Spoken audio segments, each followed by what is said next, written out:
Corona টিকার booster dose না দেওয়ার আহ্বান ডব্লিউএইচওর। দরিদ্র দেশে পর্যাপ্ত টিকা দেওয়ার লক্ষ্য।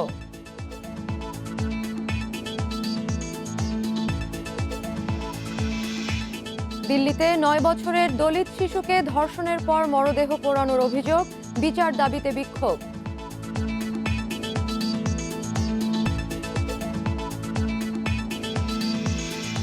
তাইওয়ানকে $৭৫ কোটি অস্ত্র বিক্রির প্রস্তাব যুক্তরাষ্ট্রের, চীনের সঙ্গে নতুন বিরোধের শঙ্কা।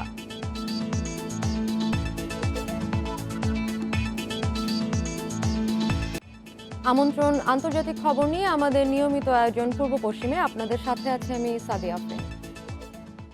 বিশ্বে করোনায় একদিনে মারা গেছে 10,000-এর বেশি মানুষ, নতুন শনাক্ত 6,83,000। একদিনে সর্বোচ্চ 1,12,000 নতুন রোগী শনাক্ত হয়েছে যুক্তরাষ্ট্রে। এ নিয়ে করোনায় মোট প্রাণহানি ছাড়ালো 42,71,000। এ পর্যন্ত আক্রান্ত 20,10,00,000-এর বেশি। এক সপ্তাহে করোনায় সংক্রমণ 9% ও মৃত্যু কমেছে 8%। করোনায় সংক্রমণ ও প্রাণহানি রুখতে টিকা কার্যক্রম বাড়ানোর আহ্বান জানিয়ে আসছে বিশ্ব স্বাস্থ্য সংস্থা। টিকার সুষম বণ্টন নিশ্চিতে জোর দিচ্ছে জাতিসংঘ। সে লক্ষ্যে এখনই করোনা টিকার বুস্টার ডোজ প্রয়োগ না করার জন্য ধনী দেশগুলোর প্রতি আহ্বান জানিয়েছে বিশ্ব স্বাস্থ্য সংস্থা। দরিদ্র দেশগুলোতে পর্যাপ্ত সংখ্যক টিকা সরবরাহ নিশ্চিতের স্বার্থে এই আহ্বান ডব্লিউএইচওর।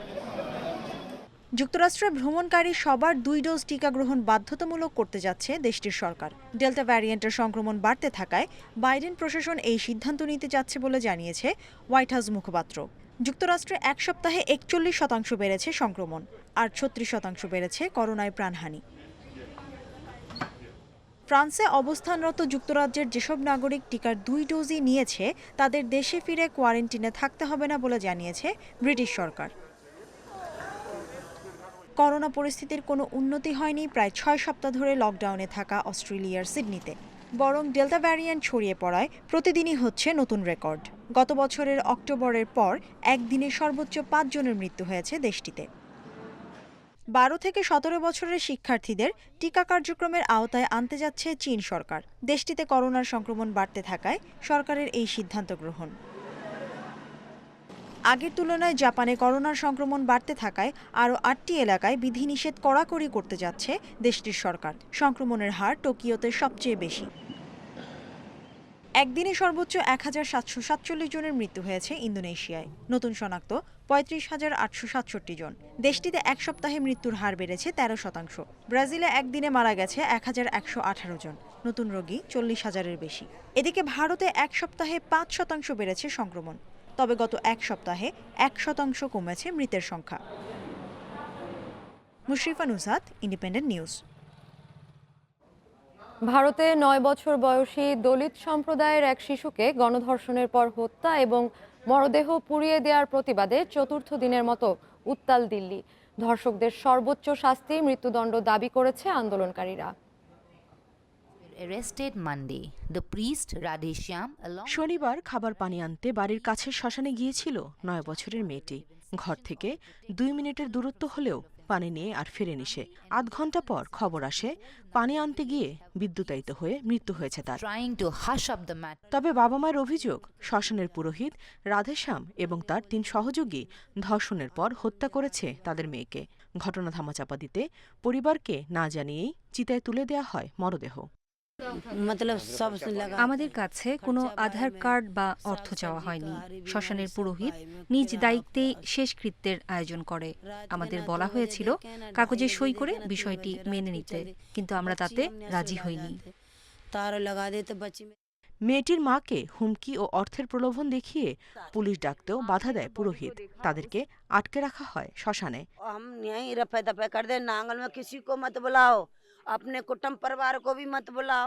ঘটনাস্থলে গ্রামবাসী সহ মেয়েটির বাবা পৌঁছানোর আগেই মৃতদেহের বেশিরভাগ অংশ পুড়ে যায়। তাই অবশিষ্ট অংশের ময়নাতদন্ত করতে বেগ পেতে হচ্ছে বলে জানিয়েছে কর্তৃপক্ষ।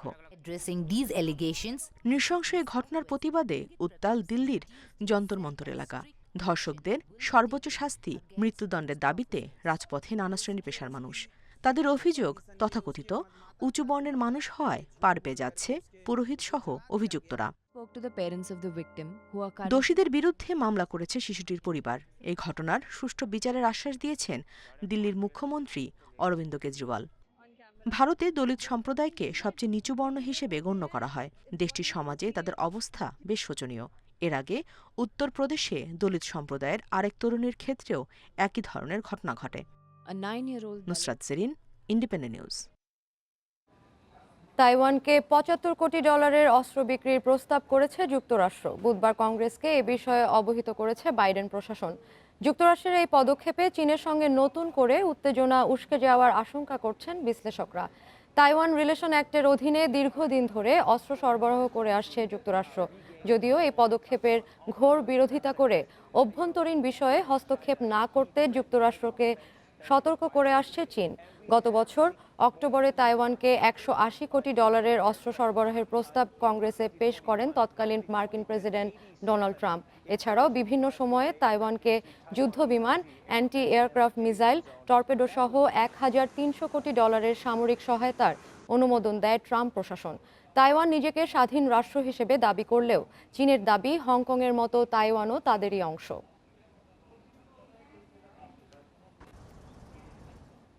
যুক্তরাষ্ট্রের একাধিক অস্ত্র নির্মাতা প্রতিষ্ঠানের বিরুদ্ধে মামলা করেছে মেক্সিকো সরকার। বুধবার বোস্টনের আদালতে দায়ের করা মামলায় $1000 কোটি ক্ষতিপূরণ দাবি করা হয়।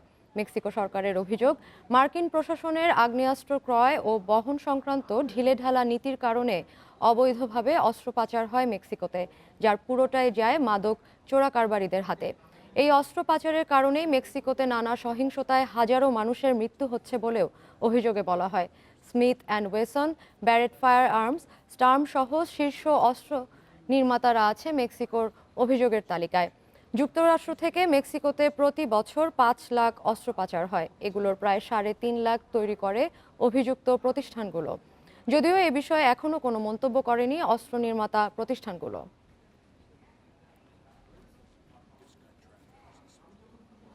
লেবাননের বৈরুত বিস্ফোরণের 1 বছর পেরিয়ে গেলেও এখনও ন্যায় বিচার পায়নি ক্ষতিগ্রস্তরা। পাশাপাশি অর্থনৈতিক ও রাজনৈতিক সংকটের কারণে পরিবর্তন হয়নি শহরের সার্বিক অবস্থার।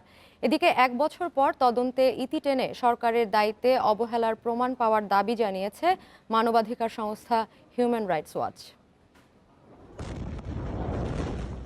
2020 সালের 4 আগস্ট এমনভাবে কেঁপে ওঠে গোটা বৈরুত শহর।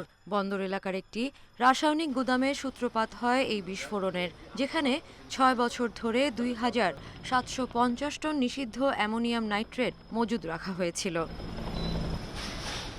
ইতিহাসের সবচেয়ে বড় অপারমাণবিক এই বিস্ফোরণে প্রাণ হারান অন্তত 214 জন, আহত হয় কয়েক হাজার মানুষ। লণ্ডভণ্ড হয়ে যায় আশপাশের প্রায় 150 কিলোমিটার এলাকা। গৃহহীন হয়ে পড়ে 3 লাখের বেশি বাসিন্দা। প্রাথমিকভাবে $10 থেকে $15 বিলিয়ন ক্ষতি হয়েছে বলে ধারণা সরকারের। তবে ঘটনার 1 বছর পেরিয়ে গেলেও এখনও মেলেনি সুনির্দিষ্ট বিচার। পাওয়া যায়নি ঘটনার পূর্ণ জবাবদিহিতা। জড়িতদের এখনও আনা হয়নি বিচারের আওতায়। বিভীষিকাময় সেই দিনের স্মৃতি এখনও বয়ে বেড়াচ্ছে বেঁচে ফেরা মানুষেরা। ঘটনার পর থেকে গত 1 বছর ধরে অন্তর্বর্তীকালীন সরকারের অধীনে চলছে দেশটি। ভয়াবহ অর্থনৈতিক সংকটের মধ্যে ওই বিস্ফোরণ আরও নাজুক পরিস্থিতিতে ফেলে দেশটিকে, যে কারণে এখনও ঘুরে দাঁড়াতে পারেনি শহরটি। এদিকে তৎকালীন সরকারের দায়িত্বে অবহেলার প্রমাণ পেয়েছে হিউম্যান রাইটস ওয়াচ। সে সময়ের তত্ত্বাবধায়ক প্রধানমন্ত্রী হাসান দিয়াব এবং রাষ্ট্রের নিরাপত্তা প্রধান টনি সালিবা সহ একাধিক লেবাননি কর্তৃপক্ষের গাফিলতির অভিযোগ তাদের। পাশাপাশি চলমান তদন্তে তারা বাধা সৃষ্টি করছে বলেও অভিযোগ সংস্থাটির। Sadia Afrin, independent news. যুক্তরাষ্ট্রের ক্যালিফোর্নিয়ায় 3 সপ্তাহ পর আবারও দাবানল ছড়িয়ে পড়েছে। গত কয়েকদিন তাপমাত্রা বেড়ে যাওয়ায় নতুন নতুন এলাকায় দাবানল ছড়িয়ে পড়ছে বলে জানিয়েছে বন বিভাগ। 15,000 বাসিন্দাকে সরে যাওয়ার নির্দেশ দিয়েছে কর্তৃপক্ষ। আগুনের তীব্রতা প্লুমাস থেকে বাট কাউন্টি পর্যন্ত 395 বর্গমাইল পর্যন্ত ছড়িয়ে পড়েছে। 70 মাইল দূর থেকে দেখা যাচ্ছে ধোঁয়া। তীব্র তাপমাত্রার পাশাপাশি প্রচণ্ড বাতাসের কারণেও আগুন দ্রুত ছড়িয়ে পড়ছে। রিভার ফায়ার দাবানলে পুড়ে গেছে ১,৫০০ একর এলাকা। এর মধ্যে কেবল ২ ঘন্টায় পুড়েছে ১,০০০ একর। এদিকে ডিক্সি ফায়ার দাবানল থেকে ১০০ মাইল দূরে রয়েছে রিভার ফায়ার। ডিক্সি ফায়ারে এ পর্যন্ত ২,৭৮,০০০ একর এলাকা পুড়ে ছাই হয়ে গেছে। যুক্তরাষ্ট্রের টেক্সাসে অভিবাসী বহনকারী একটি ভ্যান উল্টে ১০ জন নিহত হয়েছে, আহত হয়েছে ২০ জন। পুলিশ জানায় নিয়ন্ত্রণ হারিয়ে একটি বৈদ্যুতিক খুঁটির সাথে ধাক্কা লেগে ভ্যানটি উল্টে গেলে হতাহতের এ ঘটনা ঘটে। ভ্যানটিতে ৩০ জন ছিলেন। ঘটনাস্থলেই ভ্যান চালক এবং ৯ অভিবাসী মারা যান। বাকিদের স্থানীয় একটি হাসপাতালে নেওয়া হয়েছে। ভ্যানটিতে ধারণ ক্ষমতার থেকে দ্বিগুণ সংখ্যক অভিবাসীকে বহন করা হচ্ছিল বলে জানিয়েছে কর্তৃপক্ষ। আরোহীদের সবাই অবৈধ অভিবাসী ছিলেন।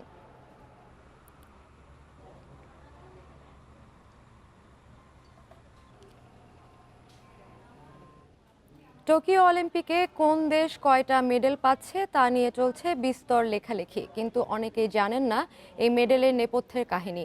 ৮০ টন ফেলে দেয়া ইলেকট্রনিক পণ্য রিসাইকেল বা পুনর্ব্যবহার করে তৈরি হয়েছে ২০২১ সালের অলিম্পিকের প্রতিটি মেডেল। চলছে ২০২১ টোকিও অলিম্পিক। প্রতিদিন বিজয়ীদের গলায় উঠছে গোল্ড, সিলভার ও ব্রোঞ্জ মেডেল। কিন্তু কি আছে এই মেডেলে? অবাক করা বিষয় হলো জাপানের নাগরিকদের গ্যাজেটই এই মেডেলের মূল উপাদান। মূলত চলতি বছর অলিম্পিকের সব মেডেল তৈরি হয়েছে পুনর্ব্যবহৃত দ্রব্য দিয়ে। পুরনো স্মার্টফোন ও ল্যাপটপের মতো গ্যাজেটসের ভিতরে থাকা ধাতু ব্যবহার করে এই মেডেলগুলি তৈরি করা হয়েছে। যেহেতু প্রত্যেক ইলেকট্রনিক্স গ্যাজেটের মধ্যেই সামান্য পরিমাণে সোনা ও রূপা ব্যবহৃত হয়, সেই সুযোগকে কাজে লাগিয়ে পুনর্ব্যবহৃত দ্রব্য ব্যবহার করে তৈরি হয়েছে চলতি অলিম্পিক্সের মেডেলগুলি। এর ফলে জাপানের সাধারণ মানুষ একটি অনন্য উপায়ে এই গেমসের সঙ্গে যুক্ত থাকার সুযোগ পেয়েছেন। অলিম্পিকের মেডেল তৈরির জন্য ২০১৭ সালে দেশের সাধারণ মানুষকে পুরনো ইলেকট্রনিক্স দান করার আহ্বান জানানো হয়েছিল। প্রায় ২ বছর ধরে চলে টোকিও অলিম্পিক্সের জন্য প্রায় ৫,০০০ সোনা, রূপা ও ব্রোঞ্জ মেডেল তৈরির কাঁচামাল সংগ্রহের কাজ। দেশের আনাচে কানাচে থেকে পুরনো ইলেকট্রনিক্স গ্যাজেট সংগ্রহ করার জন্য বসানো হয় নির্দিষ্ট সংগ্রহ কেন্দ্র। ৮০ টন সংগৃহীত ইলেকট্রনিক ডিভাইস থেকে পাওয়া যায় ৭০ পাউন্ড সোনা, ৭,৭০০ পাউন্ড রূপা এবং ৪,৮৫০ পাউন্ড ব্রোঞ্জ, যা পরবর্তীতে কয়েক ধাপে অপসারণ, নিষ্কাশন এবং পরিশোধনের পর ছাঁচে ঢেলে তৈরি হয়েছে টোকিও অলিম্পিকের প্রত্যেকটি পদক। প্রায় ৪০০ ডিজাইনকে ছাপিয়ে জুনিচি কাওয়ানিশির দেয়া কনসেপ্টে তৈরি হয়েছে ২০২১ সালের টোকিও অলিম্পিক মেডেল। জাপান অলিম্পিক্সের সব মেডেল পুনর্ব্যবহৃত দ্রব্যের মাধ্যমে তৈরি হলেও এই কাজ প্রথম নয়। এর আগে রিও অলিম্পিক্সেও ৩০% সোনা ও রূপার মেডেল পুনর্ব্যবহৃত দ্রব্য থেকেই তৈরি করা হয়েছিল। Lutfa Fouzia, independent news. সৌরশক্তি ব্যবহার করে গরম পানি সরবরাহ করে সারা বছর টেনিস কোর্ট ব্যবহারের ভিন্ন উদ্যোগ নিয়েছে অস্ট্রেলিয়ার ক্যানবেরা টেনিস সেন্টার। দেশটির টেনিস প্রতিষ্ঠানগুলোর আশা এর মাধ্যমে তাদের ছোট্ট এই উদ্যোগ জনপ্রিয়তা পাবে বিশ্বব্যাপী। অস্ট্রেলিয়ার ক্যানবেরা টেনিস সেন্টারের এই কোর্টটি তৈরি করা হয়েছে কাদামাটি দিয়ে। ক্লে কোর্ট টেনিসে নতুন নয়, কিন্তু ক্যানবেরা টেনিস সেন্টারের রক্ষণাবেক্ষণ কর্মী কার্ল লিবান্ডের উদ্যোগে এখানে আছে কিছুটা ভিন্নতা। শীতকালে যাতে কোর্টের মাটি নষ্ট না হয় সেদিকে বিশেষ নজর রাখার ব্যবস্থা হয়েছে। শীতকালে ক্যানবেরার এই ক্লে কোর্ট জমে শক্ত হয়ে যায় এবং এক পর্যায়ে তাতে ফাটলও ধরে। আবার বরফ গলতে শুরু করলে কোর্টের উপরের শক্ত আবরণ কাদায় পরিণত হয়, ফলে বছরের একটা বড় সময় কোর্টটি অকার্যকর অবস্থায় থাকে। কোর্টের নিচে সেচের পাইপ ব্যবহার করেছি এবং এখানে সৌরশক্তির মাধ্যমে গরম পানি পাম্প করেছি। এতে তুষারপাতেও কোর্টের উপরিভাগ শক্ত হবে না। আমি মনে করি এই পদ্ধতি অন্যান্য টেনিস সেন্টারেও ব্যবহার করা উচিত। লিবান্ড সৌরশক্তি ব্যবহার করে কোর্টের নিচে গরম পানি ১ কিলোমিটারের চেয়েও বেশি জায়গা জুড়ে সরবরাহ করেছেন। এই পদ্ধতির ফলে একটি টেনিস কোর্ট পুরো একটি বছর ব্যবহার করা যাবে। এই কাজটি বেশ সফল হয়েছে। বিভিন্ন দেশ থেকেও ভালো সাড়া পেয়েছি। এই ধরনের কোর্ট বিশ্বের যে কোনো জায়গার জন্য বেশ ভালো। টেনিস এসিটি ও টেনিস অস্ট্রেলিয়া এই উদ্যোগে আর্থিক সহায়তা দিচ্ছে, আর প্রতিষ্ঠান দুটো বিশ্বাস করে লিবান্ডের এই উদ্যোগ বিশ্বে প্রথম, আর এতে স্বস্তি আসবে ক্লে কোর্টে খেলা তারকাদের। Muhammad Nazim, independent news. জাহাজ শিল্পকে টিকিয়ে রাখতে গ্রিসের সামোস দ্বীপে চালু হয়েছে জাদুঘর। বর্তমানে সেখানে কয়েকজন কারিগর এই পেশার সাথে জড়িত। নতুন প্রজন্মের আগ্রহ কম থাকায় অনিশ্চয়তার মুখে পড়েছে শিল্পটির ভবিষ্যৎ। জিওর্জস কিয়াসোস বাস করেন গ্রিসের সামোস দ্বীপে। ছোটবেলা থেকে এই পেশায় জড়িত 47 বছর বয়সী কিয়াসোস বর্তমানে তৈরি করছেন 14 মিটারের প্রমোত্তরী ও 10 মিটারের মাছ ধরার নৌকা। তবে নতুন প্রজন্মের আগ্রহ কম থাকায় হারিয়ে যেতে বসেছে এই পেশা। জাহাজ তৈরি পেশা নয়, বরং একটি শিল্প। এর জন্য দরকার পরিশ্রম আর ধৈর্য। সামান্য ত্রুটি হলে তা শুধরানো কঠিন, আর সে কারণেই আগ্রহ হারাচ্ছে নতুন প্রজন্ম। দাম বেশি হওয়ায় কাঠের জাহাজ কিনতে আগ্রহ কমছে মানুষের। কাঠের জাহাজের স্থায়িত্ব বেশি, প্লাস্টিক বা অন্য কোনো বস্তুর চেয়ে অনেক বেশি টেকসইও। জাহাজ শিল্পকে টিকিয়ে রাখতে দ্বীপটিতে চালু হয়েছে একটি জাদুঘর। সেখানে জাহাজ তৈরি স্কুল খোলার আশা কারিগরদের। রেশমি নন্দী, ইন্ডিপেন্ডেন্ট নিউজ। পূর্ব পশ্চিম শেষ করার আগে প্রধান শিরোনামগুলো জানাবো আরও একবার।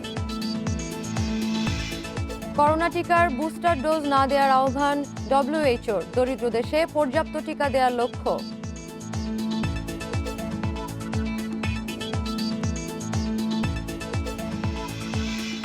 দিল্লিতে 9 বছরের দলিত শিশুকে ধর্ষণের পর মরদেহ পোড়ানোর অভিযোগ, বিচার দাবিতে বিক্ষোভ।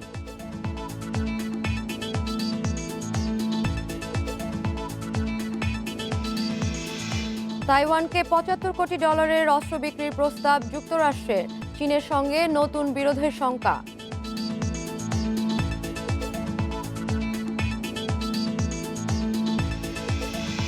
এই ছিল আজকের পূর্ব পশ্চিমে। সব সময় সবশেষ খবর জানতে চোখ রাখুন ফেসবুক, ইউটিউব ও টুইটারে।